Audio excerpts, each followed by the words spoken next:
ఎవరు అక్కడ కూర్చున్నారు. ఉదయకాలం సూర్యుడిని నేరుగా మనం కళ్ళతో చూడకూడదు, కానీ మన వీపు మీద కాంతి పడాలి.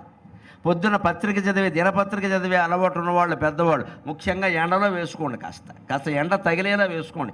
ఎండ పేపర్ మీద పడాలి, మన కళ్ళ మీద పడకూడదు. ఎండ పేపర్ మీద పడాలి. లైటు కానీ ఏ రకమైన లైటింగ్ కాంతి అయినా మన వెనక నుంచి ముందున్న పుస్తకం మీద పడాలి, మన మీద పడకూడదు. ఫోటోగ్రఫీ అయినా నిజానికి ఉదయం నడక చాలా పనులకు ఆటంకం. ఆడవాళ్ళకి ముఖ్యంగా తెలుసు. ఈ వాకింగ్ ఎడతారు, 1 గంట చేసి వస్తారు, ఆ తర్వాత సస్తారు ఆ వంట తేవలక.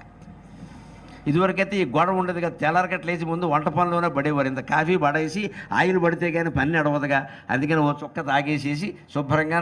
మా ఇంట్లో కూడా చూసేవాడు నేను. మా అమ్మగారు వాళ్ళు కూడా ముందు లేవగానే తాగేసేవారు. తర్వాత మా నాన్నగారు చలోక్తిగా ఏమనేవారంటే, అయ్యో మొగుడు కంటే ముందు తాగుతున్నామంటే, మొగుడుతో 2వ సారి తాగితే ఆ పాపం పోతుంది అనేవారు. గొడవ లేదు.